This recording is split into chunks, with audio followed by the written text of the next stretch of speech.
Bonjour à tous et bienvenue dans cette nouvelle vidéo. Aujourd'hui, nous allons parler du complément circonstanciel. Alors, qu'est-ce qu'un complément circonstanciel? Prenons cette phrase. L'enfant étudie le français sérieusement à l'école. Observez-la bien. On constate qu'elle se compose d'un groupe nominal sujet et d'un groupe verbal. Mieux aussi, le groupe nominal sujet est un nom commun, alors que le groupe verbal se constitue de plusieurs mots. En premier lieu, le verbe, puis le complément d'objet direct, plus un premier complément circonstanciel et à la fin un deuxième complément circonstanciel. Nous allons essayer maintenant de changer l'emplacement de ces compléments circonstanciels. Voilà, comme vous le constatez, on peut changer l'emplacement du complément circonstanciel dans la phrase. Il peut être au début, au milieu ou à la fin. Voyons maintenant si on peut supprimer le complément circonstanciel de la phrase. Alors, comme vous le constatez, la phrase devient « L'enfant étudie le français ». Donc, on constate que le sens de la phrase ne change pas. Par conséquent, on conclut que le complément circonstanciel n'est pas essentiel au verbe. D'où on pose la question, quel est alors le rôle du complément circonstanciel dans une phrase?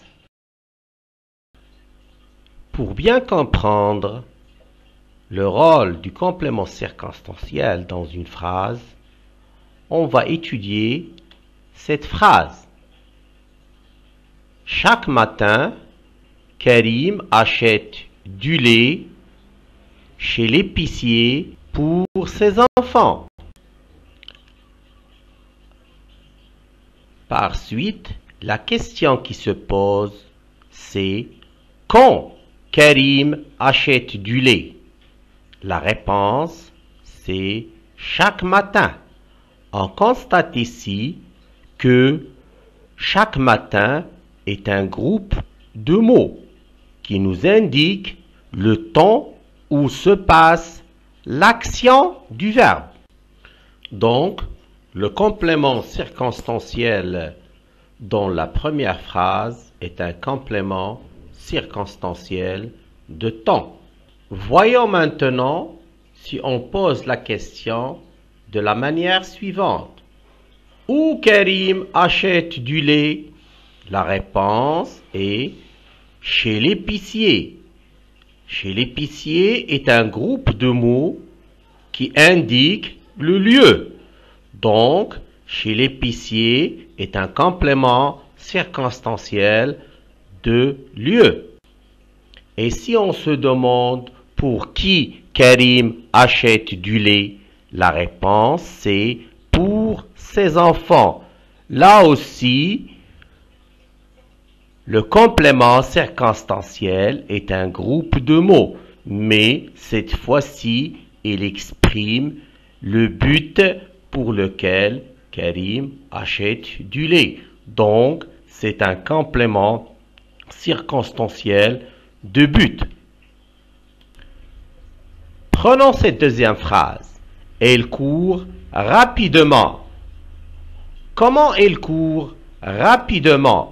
Alors, rapidement est un mot qui exprime la manière avec laquelle se déroule le verbe.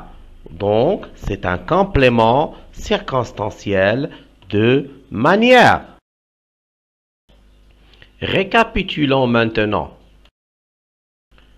Comme vous avez vu au début de cette vidéo, le complément circonstanciel peut changer d'emplacement dans la phrase.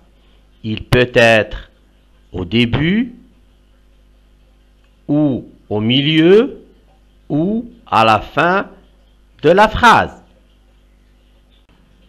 Comme on peut aussi le supprimer. Le sens de la phrase ne change pas. Et d'après les derniers exemples qu'on a vus sur la vidéo, le complément circonstanciel est un mot ou un groupe de mots qui nous apporte des précisions sur l'action décrite dans la phrase. Ainsi, il peut nous renseigner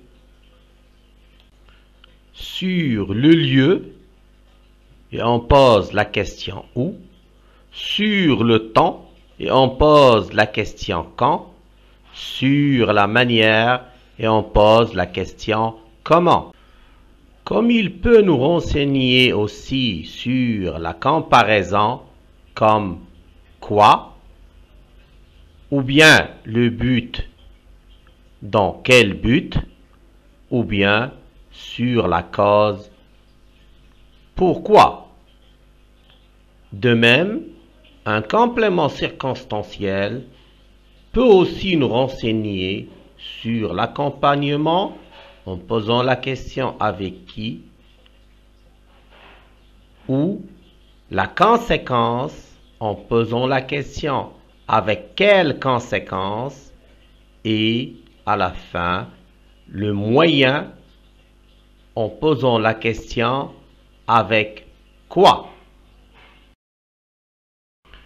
Ce cours vient d'être terminé. Merci pour votre patience. Moga Students, cours facile, vous souhaite une bonne journée. À bientôt.